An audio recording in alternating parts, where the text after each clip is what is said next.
أعوذ بالله من الشيطان الرجيم فانكحوا ما طاب لكم من النساء مثنى وثلاث ورباع صدق الله العظيم. وقال النبي صلى الله عليه وسلم ثلاث لا يؤخرهن الصلاة إذا آنت والجنازة إذا حضرت والأيم إذا وجدت لها كفوا أو كما قال عليه الصلاة والسلام. قابل قدر مصلیان کرام، محترم بزرگوں، نوجوان دوستوں اور عزیز ساتھیوں، نبی اکرم صلی اللہ علیہ وسلم نے زندگی گزارنے کا جو طریقہ ہمیں بتلایا اور سکھلایا ہے، اور جو طریقہ اللہ رب العزت نے اپنے نبی صلی اللہ علیہ وسلم کے ذریعے ہمیں بتلایا ہے، اس میں زندگی گزارنے کے تمام شعبوں سے متعلق تفصیلی احکامات اور ہدایات موجود ہیں۔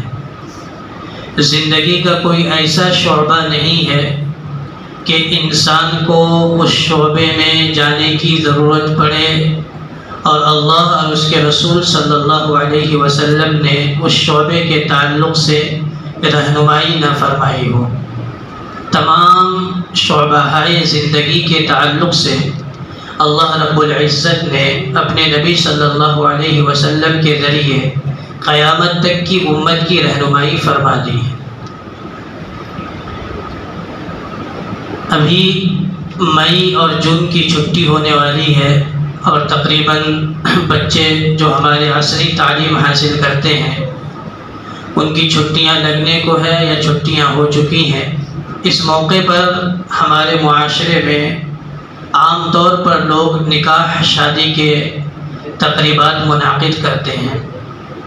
ضرورت اس بات کی ہے کہ آج امت کو اس تعلق سے بھی کچھ بیدار کیا جائے، کچھ بتلایا جائے۔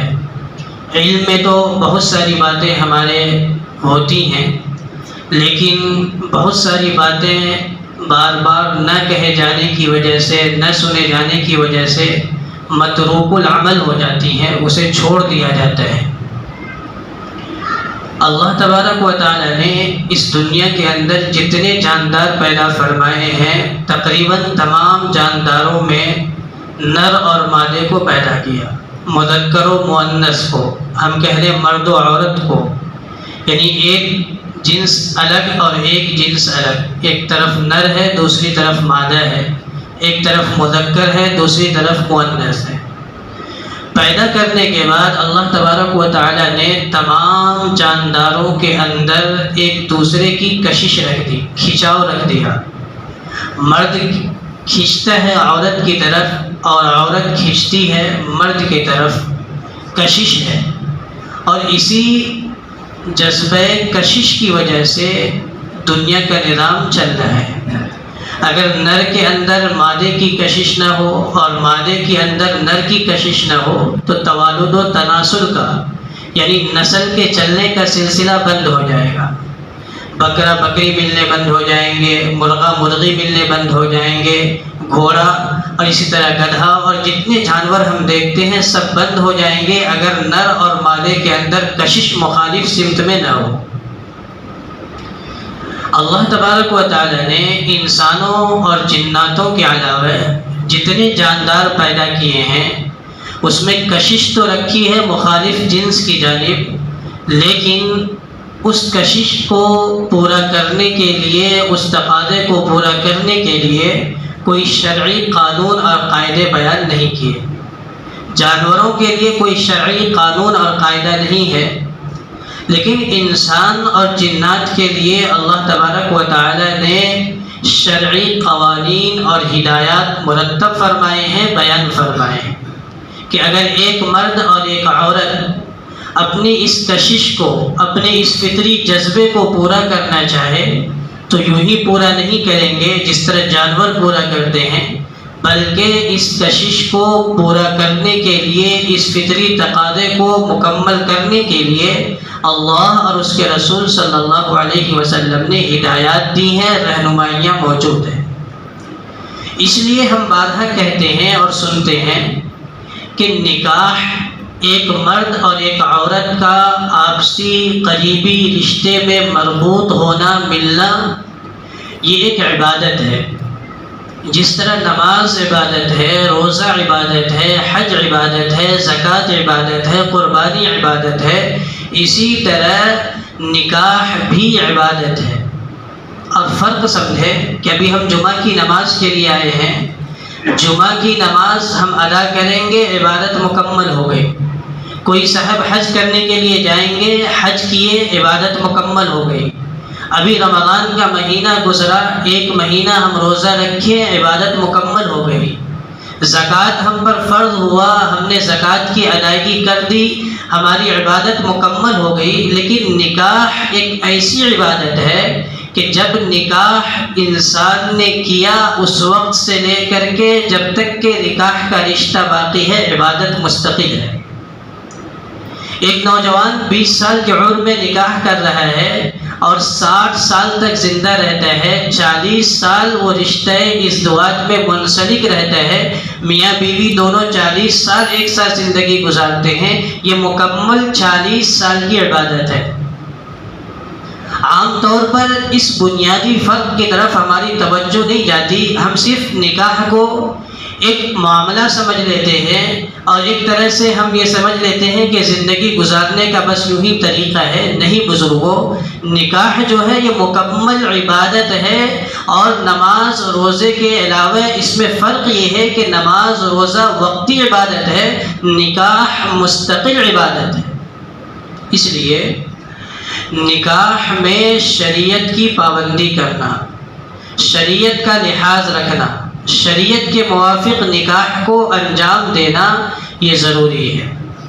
اگر نکاح جس طرح ہم نماز ادا کرتے ہیں اور واجبات کا خیال نہیں کرتے، فرائض کا خیال نہیں کرتے، سنن و مستحبات کا خیال نہیں کرتے، تو فرض اور واجب کے ترک کرنے کی وجہ سے بسا اوقات نماز چلی جاتی ہے، بلکہ فرض کو ترک کرنے سے نماز ہی چلی جاتی ہے، اور واجب میں اگر کوئی کوتاہی ہو اور بھول سے ہو تو سجدہ سہو سے نماز کی ادائیگی ہو جاتی ہے۔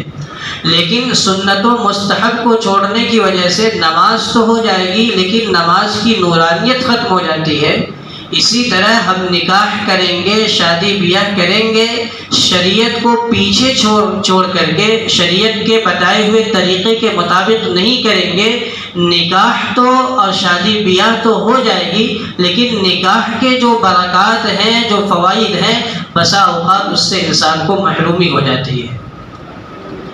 جب نکاح کے اندر سادگی کو نہیں اپنایا جائے گا، نکاح کے اندر شریعت کو نہیں لیا جائے گا، سنتوں کا لحاظ نہیں کیا جائے گا، تو بعد میں چل کر کے اولاد ہوگی نافرمان ہوگی۔ علماء نے وضاحت کی ہے، ہم رونا روتے ہیں کہ اولاد نافرمان ہو رہی ہے، رشتے کے اندر مٹھاس نہیں ہے، رشتے کے اندر الفت و محبت نہیں ہے، ہوا کیا ہے؟ خرچہ کیا ہے خوب اور سنتوں کی دھجیاں اڑائی گئی ہے نکاح کے موقع پر۔ تو جب آپ نکاح کے موقع پر سنتوں کی دھجیاں اڑائیں گے اور نکاح کے موقع پر شریعت کو پس پشت ڈالیں گے اور رسم و رواج پر مکمل طور پر عمل کریں گے، تو پھر اللہ تبارک و تعالیٰ کا بھی یہی فیصلہ ہوتا ہے کہ اس نکاح کے اندر سے خیر و برکت کو نکال لیا جائے، تو خیر و برکت کی کمی ہو جاتی ہے۔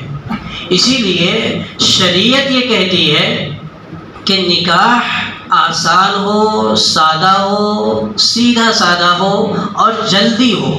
یہ شریعت کی پابندیاں ہیں کہ آسان بھی ہو، جلدی بھی ہو، اور ایسا ہو کہ اس میں زیادہ خرچ نہ ہو۔ اس لیے مجھے آج آپ کے سامنے کچھ باتیں عرض کرنی ہے۔ اسی تعلق سے میں نے یہ تمہید باندھی ہے تاکہ بعد تک جو میں کہنے کی کوشش کروں گا، اللہ تبارک و تعالی ہماری ذہن کی رسائی وہاں تک پہنچائے اور ہم ان باتوں پر عمل کرنے کی کوشش کریں۔ آج مجھے یہ بات عرض کرنی ہے کہ نکاح اس قدر اللہ کے نبی صلی اللہ علیہ وسلم نے آسان فرمایا، اس قدر اس کے اندر سے خرافات اور رسومات کو نکال کر کے باہر پھینکا کہ اس میں کوئی پابندی نہیں ہے۔ لیکن ہمارا معاشرہ، ہماری سوسائٹی آج اپنے آپ کو طرح طرح کے رسم و رواج کے پھندے میں جکڑ کر کے نکاح کو اپنے معاشرے کے لیے مشکل بنا دیا ہے۔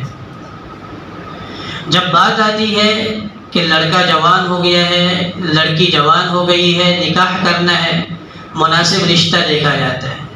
مناسب رشتہ اگر کوئی دکھ جائے تو اب دیکھا دیکھی چالو ہو جاتا ہے۔ ایک مرتبہ لڑکے والے آئیں گے، دوسری مرتبہ لڑکی والے آئیں گے، پھر لڑکے والا جائے گا، پھر لڑکی والے آئیں گے۔ اس طرح نہ جانے کتنی مرتبہ چکر لگائے جاتے ہیں، کبھی پھوپھا کے ساتھ آ رہا ہے، کبھی خالو کے ساتھ آ رہا ہے، کبھی بہنیں آ رہی ہیں تو کبھی خالائیں آ رہی ہیں۔ الگ الگ طریقے سے کئی مرتبہ چکر کاٹے جاتے ہیں، کبھی لڑکے کے گھر اور کبھی لڑکی کے گھر۔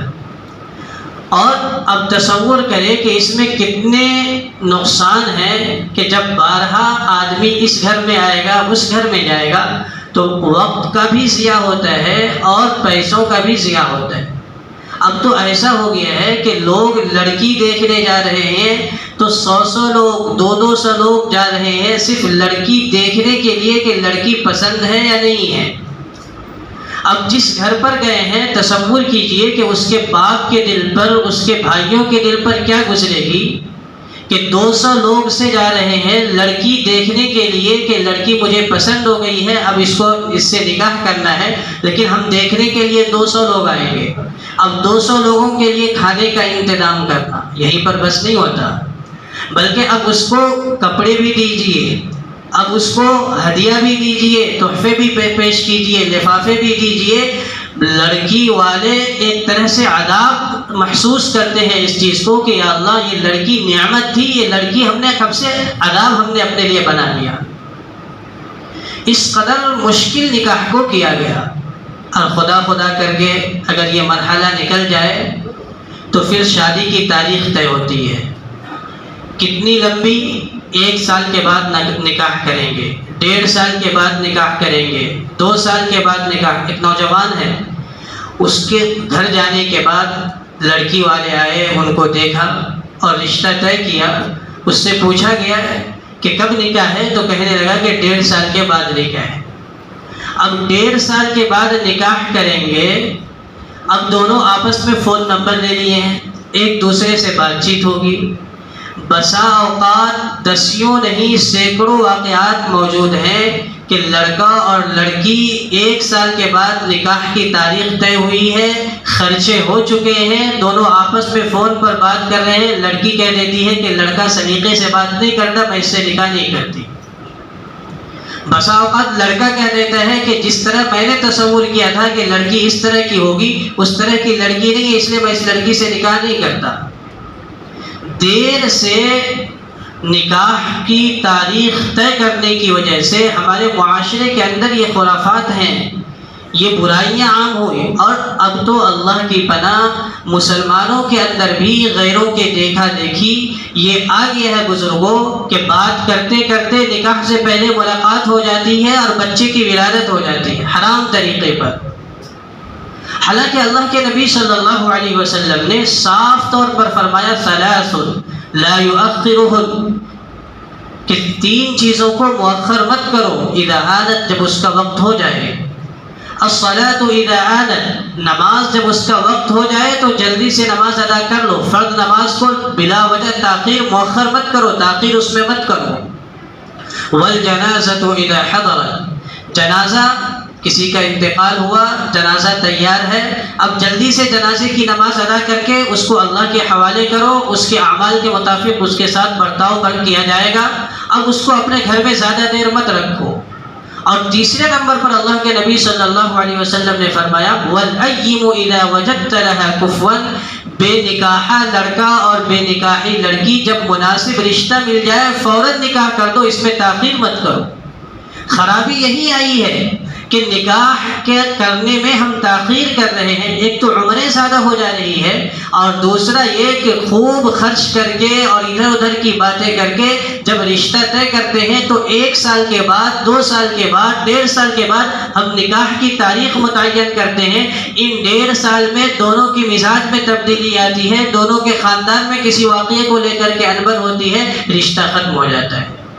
یہ برائیاں ہیں اپنے معاشرے کی ہمارے اندر، اور اگر یہ بات صحیح ہو جائے اور جلدی تاریخ طے بھی کر دی جائے تو کیسے کیسے ہم خرافات کی طرف بڑھتے چلے گئے غیر محسوس طریقے پر. میں یہ نہیں کہتا بزرگوں کہ جو باتیں میں ابھی عرض کروں گا اس پر آپ عمل کریں گے. امت باتیں سن کر کے عمل کرنے کے لیے اب تیار نہیں ہے. کرنا وہی ہے جو ان کو کرنا ہے، لیکن ذمہ داری ہے کہنے والے کی کہ وہ حقیقت کو آشکارا کرے، حقیقت کو واضح کرے، مسائل کو بیان کرے، خرابیوں کو واضح کرے، تاکہ کوئی تو ایک صحیح دل رکھنے والا ہو جو اس پر عمل کرنے کی کوشش کرے. اور کم از کم کوئی بھی عمل نہ کرے تو کم از کم اس برائی کی قباحت ہمارے دلوں میں تو ہو کہ نہیں یہ برائی ہے، ہم گرچہ کر رہے ہیں لیکن یہ بری چیز ہے، نہیں کرنا چاہیے تھا. تو برائی کو برائی سمجھ کر کے جب تک کرتے رہیں گے جب بھی خیر ہے. اگر برائی کو برائی سمجھنا بھی ہم ترک کر دیں گے تو پھر شر کی انتہا ہے. مریض جب تک اپنے آپ کو بیمار تصور کرتا رہے اس کے علاج کے تصور کیے جا سکتے ہیں، لیکن مریض جب اپنے آپ کو صحت مند سمجھنے لگے تو کوئی ڈاکٹر اس کا علاج نہیں کر سکتا. خرابیاں ہیں، مہنگے کارڈ چھاپے جا رہے ہیں، اور شادی کی تاریخ طے ہو گئی تو کئی دن میٹنگ چلتی ہے کہ کن کو بلایا جائے اور کن کو نہ بلایا جائے، کون سے ہال بک کیا جائے، کہاں سے باورچی کو بلایا جائے، کیا بنایا جائے، نہیں بلکہ کیا کیا بنایا جائے. اس کے لیے کئی میٹنگیں ہوتی ہے اور اس کے بعد نکاح کی تاریخ متعینہ پر نکاح کیا جاتا ہے. اتنے سارے خرافات ہوتے ہیں. اس کے بعد بزرگوں، ہمارے معاشرے کے اندر جہیز کی لعنت بھی کینسر کی وبا کی طرح پھیلتی جا رہی ہے. اس قدر بعض علاقوں میں جہیز کا تصور ہوا ہے کہ لڑکیاں بن بیاہی جوان ہو کر کے بوڑھی ہو جا رہی ہے، کوئی مناسب رشتہ اس بنیاد پر نہیں مل پا رہا ہے کہ ان کے والد غریب ہیں، وہ اپنی بیٹیوں کو جہیز میں فرمان کے مطابق اور مطالبے کے مطابق جہیز نہیں دے سکتے. کئی ایسے علماء ہیں اور سفید پوش قسم کے لوگ ہیں جن کی کئی بیٹیاں ہیں، وہ روتے ہیں، کسی کے سامنے ہاتھ نہیں پھیلا سکتے. ان کی بیٹیاں کئی عالموں کے پاس فون کر کے کہتی ہے کہ مجھے اجازت دیجئے کہ میرے باپ کے پاس جہیز دینے کے لیے مطالبہ پورا کرنے کے لیے استطاعت نہیں ہے، میں خودکشی کر کے مر جاؤں، میں اپنے باپ کی عزت کو بھی نیلام کرنا نہیں چاہتی، اور کیونکہ میرا باپ جہیز کے سامان تیار نہیں کر سکتا اس لیے وہ نکاح نہیں کرا پاتا، اور اپنی عزت کی حفاظت کے لیے، اپنے باپ کو شرمندگی سے بچانے کے لیے ہم چاہتے ہیں کہ زہر کھا کر کے مر جائے. آج کے حالات ہیں یو پی کے چند علاقوں سے ہمارے کئی بڑے علماء اور اکابر ہیں، جماعت کے احباب ہیں، ذمہ داران ہیں، ان کے پاس باقاعدہ فون آ رہے ہیں کہ امت کی لڑکیاں، ہم رونا رو رہے ہیں کہ ہماری بچیاں غیروں کے ساتھ چلی جا رہی ہے، ہم رونا رو رہے ہیں کہ ہماری بچیوں کے اخلاق خراب ہو گئے. ہماری کہاں کوتاہی ہے، ہماری کہاں کمی ہے، ہم کہاں چوک کر رہے ہیں. بچیاں 25 سال کی ہو جا رہی ہے، 30 سال کی ہو جا رہی ہے اور ان کا نکاح نہیں کر رہے ہیں. تو بزرگوں، بہرحال میں یہ عرض کرنا چاہ رہا ہوں کہ جہیز کی لعنت بھی خطرناک طریقے پر ہمارے معاشرے میں کینسر کی وبا کی طرح پھیل چکی ہے. ابھی آپ نے دیکھا ہوگا کہ یو پی کے کسی علاقے میں باقاعدہ لوگوں نے اس کو بنا کر کے بھیجا ہے، یہ کوئی یوں ہی بات نہیں ہے کہ لکھ دیا ہے کہ یہ جہیز کا سامان ہے، پورا ایک علاقہ، ایک میدان بھرا ہوا ہے اور سامنے لکھا ہوا ہے کہ یہ ساس کے لیے ہے، یہ سسر کے لیے ہے، یہ نند کے لیے ہے، یہ جیٹھ کے لیے ہے، یہ دیور کے لیے، اور کافی مقدار میں ہے. کروڑوں کی تعداد میں صرف جہیز کے سامان دیے جا رہے ہیں. اب بتائیے کہ اس نکاح کے اندر برکت ہوگی یا نحوست ہوگی؟ غریبوں کے دلوں پر چھری چلانا. آپ مالدار ہیں، آپ کو اللہ نے استطاعت دی ہے، آپ کو اللہ نے حیثیت دی ہے، آپ کچھ بھی کریں گے، آپ کے دل میں جو آئے گا وہ کریں گے. کیا امت کے غربا اور ان کی بیٹیاں اسی طرح اپنے ارمانوں کو اور اپنے آرزوؤں کو لے ہوئے اس دنیا سے چلی جائے گی؟ کیا کل قیامت کے دن اللہ تبارک و تعالیٰ کے یہاں پوچھنا ہوگی؟ باتیں تو عرض کرنے کی ہے، وقت مختصر ہے. ایک اور برائی جو ہے ولیمے کی ہے. ولیمہ سنت ہے، لیکن اللہ کے نبی صلی اللہ علیہ وسلم نے فرمایا کہ ولیمہ، حضرت عبد الرحمن بن عوف رضی اللہ تعالیٰ عنہ کا واقعہ ہم سنتے ہیں. مدینہ کے مالدار ترین صحابہ میں ان کا شمار ہوتا ہے. آپ نے کئی مرتبہ واقعہ سنا ہوگا کہ حضور صلی اللہ علیہ وسلم کی مجلس میں آئے اور کپڑے پر خوشبو کے رنگ کا دھبا لگا ہوا ہے. حضور نے پوچھا عبدالرحمن یہ کیا ہے؟ اس زمانے میں خوشبو کے رنگ کا دھبا خاص قسم کا دھبا سمجھا جاتا تھا. وہ عورتیں نکاح کے موقع پر ہی اپنے کپڑوں پر لگایا کرتی تھی. حضور نے سمجھ لیا کہ نکاح کر کے آئے. جس طرح جمعہ بھی نہ ہو، عید بھی نہ ہو اور آپ شیروانی پہن کر کے مسجد میں آ جائیں تو آپ سے سب پوچھیں گے کہ کیا بات ہے، نکاح کا ارادہ ہے. اسی طرح ان کے کپڑے پر دھبے کا نشان تھا خوشبو کا. حضور نے پوچھا عبدالرحمن یہ کیا نشان ہے؟ کہنے لگے اللہ کے نبی صلی اللہ علیہ وسلم میں نے نکاح کر لیا ہے. یہ تصور ہے، یہ خیال ہے، یہ انداز ہے جو آپ صلی اللہ علیہ وسلم نے صحابہ کرام رضوان اللہ علیہ مجمعین کو دیا تھا کہ اللہ کے نبی صلی اللہ علیہ وسلم میں نے نکاح کر لیا ہے. حضور نے فرمایا کہ عبدالرحمن نکاح تو کیے لیکن کس سے کیے؟ انہوں نے کہا ایک انصاری عورت سے کیا ہے. مکہ کے رہنے والے تھے، ہجرت کر کے مدینہ آئے تھے. پوچھا کہ عبدالرحمن مہر وغیرہ کچھ طے کیے تھے؟ کہنے لگے اللہ کے نبی صلی اللہ علیہ وسلم کھجور کے ایک گھٹلی کے بقدر سونا مہر متعین کیا. اللہ کے نبی صلی اللہ علیہ وسلم نے فرمایا بارک اللہ تمہارے نکاح کے اندر برکت دے. اولم ولو بشاتن، ولیمہ کرو گرچہ ایک بکری ذبح کر کے ہو.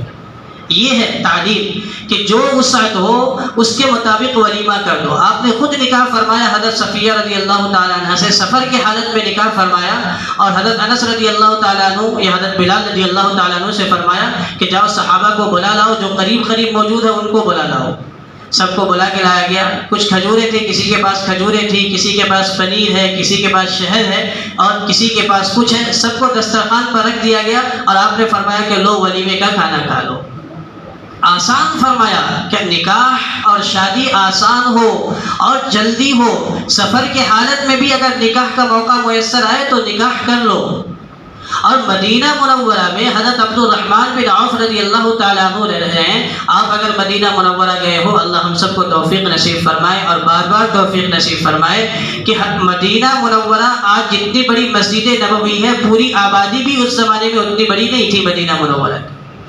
تو اتنا مختصر علاقہ ہے. عبدالرحمن بن عوف نکاح فرما رہے ہیں اور نبی اکرم صلی اللہ علیہ وسلم کو بلا بھی نہیں رہے ہیں. آپ تو اتفاقاً ان کے کپڑے پر دھبا دیکھ لیا تو پوچھ لیا عبدالرحمن یہ کیا ہے، تو ان کو بتانا پڑا. ورنہ اگر عبدالرحمن بن عوف رضی اللہ تعالیٰ عنہ کے کپڑے پر دھبے نہ ہوتے تو حضور صلی اللہ علیہ وسلم پوچھتے بھی نہیں اور وہ بتاتے بھی نہیں اور کوئی اس میں بدمزگی بھی نہیں تھی. ہمارا مزاج یہ ہے کہ اگر ہم میں سے کسی نے نکاح کیا اور اپنے دوستوں کو خبر نہ دی، اپنے رشتہ داروں کو خبر نہ دی تو اس کا جینا دو بھر ہو جائے گا. تمام دوست اپنی دوستی کے تعلقات کو ختم کر لیں گے. رشتہ دار کہیں گے کہ کس قدر بے وفا ہے کہ ہمارے نکاح میں تو خوب آیا اور اپنا جب نکاح کیا تو ہمیں بلایا نہیں. یہ ہمارا معاشرہ بنا ہے. بہرحال بزرگوں، ولیمے کو میں بات کر رہا تھا کہ ولیمے کو بھی ہم نے مصیبت بنائی ہے. جس قدر وسعت ہو، جس قدر استطاعت ہو اس کے بقدر ولیمہ کیا جائے. زبردستی کے خرافات کرنا، ایسے لوگ دیکھے گئے کہ قرض لے کر کے ولیمہ کر رہے ہیں. اب سالوں اس کو نبھانے کے لیے، اس کو ادا کرنے کے لیے محنت اور مزدوری کر رہے ہیں. قرض لے رہے ہیں، لون پر پیسے لے رہے ہیں اور ان پیسوں کو سود پر پیسے لے رہے ہیں اور سود پر پیسے لے کر کے ولیمے کر رہے ہیں. یہ شریعت نہیں ہے. شریعت میں کہیں اس بات کی تاکید اور تعلیم نہیں دی گئی ہے کہ ولیمے میں خوب خرچ کرو اور اس قدر خرچ کرو کہ سودی پیسے لے کر کے آؤ اور قرض لے کر کے آؤ. بلکہ تعلیم بزرگوں ہمیں یہ دے گئی ہے کہ ولیمہ ضرور کرو مگر اتنی ہی کرو جتنی کی گنجائش ہو.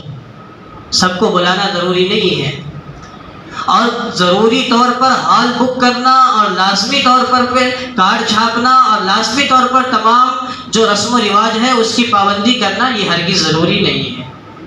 تو بزرگوں، اللہ کے نبی صلی اللہ علیہ وسلم نے نکاح کو آسان فرمایا کہ نکاح آسان ہو، سادہ ہو، جلدی ہو، اس میں تاخیر نہ کی جائے.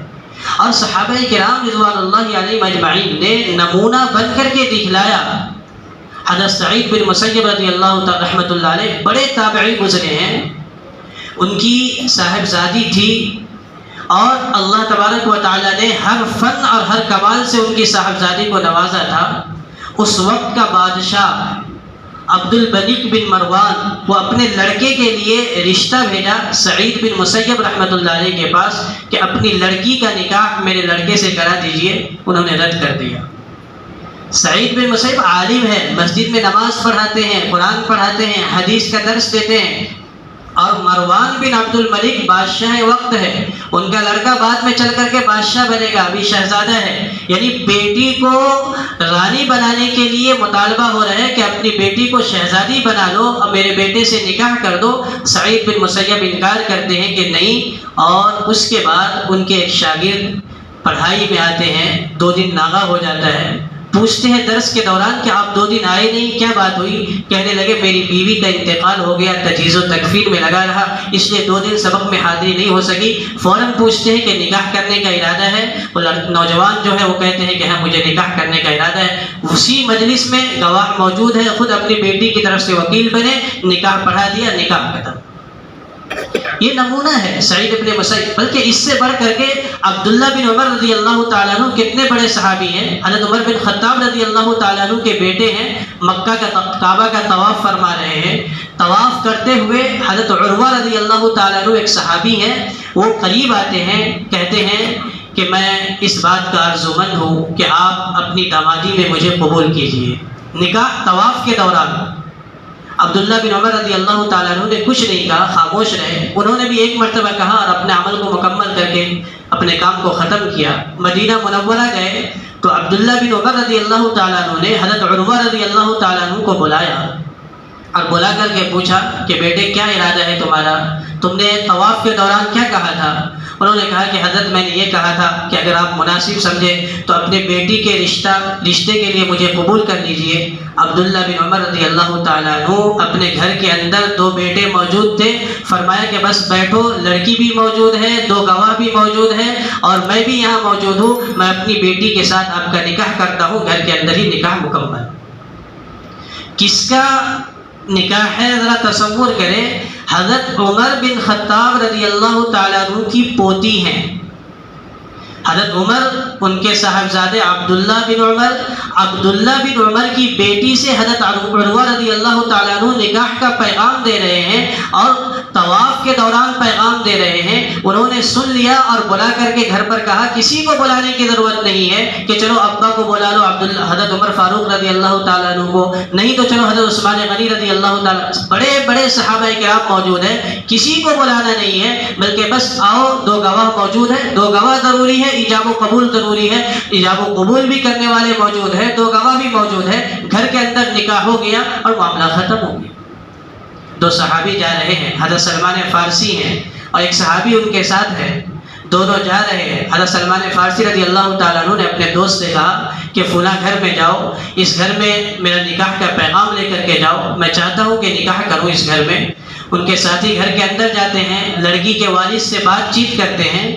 لڑکی کے والد کہتے ہیں کہ سلمان فارسی بوڑھے آدمی ہیں، میں نہیں چاہتا کہ اپنی بچی کا نکاح ان سے کروں. ہاں تم سے نکاح کرنے کے لیے تیار ہوں، کیا تم تیار ہو؟ وہ کہتے ہیں کہ ہاں میں تیار ہوں. نکاح وہیں پر کر دیا جاتا ہے. وہ باہر آتے ہیں، سلمان فارسی رضی اللہ تعالیٰ عنہ پوچھتے کہ دیر کر دی ہے، کیا بات ہوئی؟ کہنے لگے معاف کرنا، میں اندر گیا تھا، میں آپ کا پیغام لے کر کے گیا تھا. وہ کہنے لگے کہ مجھے سلمان فارسی کو اپنی بیٹی دینا اس وقت منظور نہیں ہے، لیکن آپ کو داماد بنانا منظور ہے. آپ اگر قبول کرے تو ہم نکاح کرنے کو تیار ہیں. میں نے قبول کیا اور نکاح ہو گیا.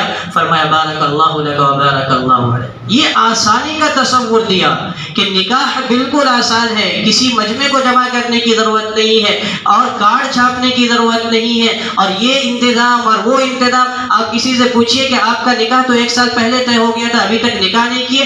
ہاں تیاری چل رہی ہے، 1 سال سے تیاری چل رہی ہے. ہاں تیاری ابھی مکمل نہیں ہو پائی ہے، تیاری چل رہی. ایک وہ تصور ہے جو صحابہ کرام رضوان اللہ علیہم اجمعین نے ہمیں دیا، اور ایک یہ تصور ہے جو ہم لوگ غیروں سے قبول کر کے اپنے معاشرے کے اندر لا کر کے اپنے بیٹیوں کو برباد کر رہے ہیں، اپنے بہنوں کو برباد کر رہے ہیں، امت مسلمہ کی عورتوں پر ظلم و زیادتی کر رہے ہیں. اور اس بنیاد پر ہماری عورتیں اور ہمارے بچیاں بے راہ روی کے شکار ہو رہے ہیں اور ادھر ادھر جانے کے تیار ہو رہی ہے.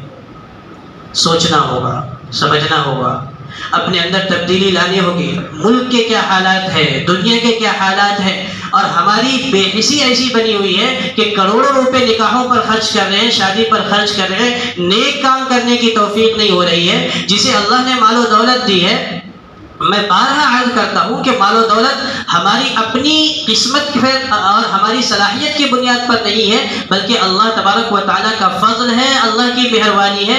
آپ کو دے دیا، اس کو نہیں دیا، اس کو دے دیا، اس کو نہیں دیا۔ جو اللہ دینے پر قادر ہے وہی اللہ لینے پر بھی قادر ہے، اور وہی اللہ حساب لینے والے ہیں۔ اگر ہم اپنے مال کی صحیح قدر و قیمت نہیں کریں گے اور الٹی سی جگہوں پر خرچ کریں گے، اور پھر امت کے اوپر حالات آئیں گے اور چیخیں گے اور پکاریں گے کہ فلاں ظلم کر رہے ہیں اور فلاں ظلم کر رہے ہیں، تو بزرگوں یہ نادانی کے علاوہ کوئی اور بات نہیں ہو سکتی۔ اس لیے ضرورت یہ ہے کہ شادی بیاہ کے تعلق سے بھی ہم لوگ سنت کی طرف لوٹیں۔ سنت میں خیر ہے، سنت میں برکت ہے، سنت میں اللہ تبارک و تعالیٰ نے نورانیت رکھی ہے۔ آدمی سنت کے مطابق نکاح کرے گا۔ ہم سب نوجوان جو یہاں موجود ہیں، میں اس سے بھی عرض کرتا ہوں، باتیں کافی ہو چکی ہے، وقت بھی ہو گیا ہے، میں عرض کرتا ہوں کہ خدا کے واسطے یہ ارادہ کریں، یہ عزم کریں کہ ہم نکاح کریں گے، تمام تر خرافات کو ختم کر کے نکاح کریں گے، سادے طریقے پر نکاح کریں گے، مسجد میں نکاح کریں گے۔ اعلنوا هذا النکاح واجعلوه في المساجد، صاف صاف اللہ کے نبی صلی اللہ علیہ وسلم کا فرمان ہے کہ نکاح کا اعلان کر دیا کرو اور مسجد میں نکاح کیا کرو۔ تو ہم نوجوان جو ہیں، میں نوجوانوں سے بہت دست بستہ عرض کرتا ہوں کہ اللہ کے واسطے امت کے حال پر رحم کرے، اپنی بہنوں پر رحم کرے اور امت کی عورتوں پر رحم کرے، اور نکاح میں آسانی پیدا کرنے کی کوشش کرے، جہیز کے رواج کو، زبردستی کے ولیمے کے رواج کو اور زبردستی کے رسم و رواج کو ختم کرنے کی کوشش کرے۔ اگر ہم نوجوان ہمت کریں گے اور والدین بھی اگر ہمت کریں گے اور دونوں طرف سے اگر اس بات کی کوشش ہو جائے گی، تو انشاءاللہ ہمارے بچے کا جو نکاح ہوگا اور جو شادی ہوگی، اللہ اس میں نورانیت رکھیں گے، اس سے ہونے والی اولاد سے اللہ تبارک و تعالیٰ دین کا کام لیں گے، اور اللہ تبارک و تعالیٰ اسے ماں باپ کا فرما بردار بنائیں گے۔ اور اگر ہم سنتوں کی مخالفت کریں گے تو اللہ تبارک و تعالیٰ کی پکڑ بہت سخت ہے۔ اللہ تبارک و تعالیٰ ہم سب کو جو باتیں آج کہی گئی ہے اس پر عمل کرنے کی توفیق نصیب فرمائے، آمین۔ وآخر دعوانا الحمد للہ رب العالمین۔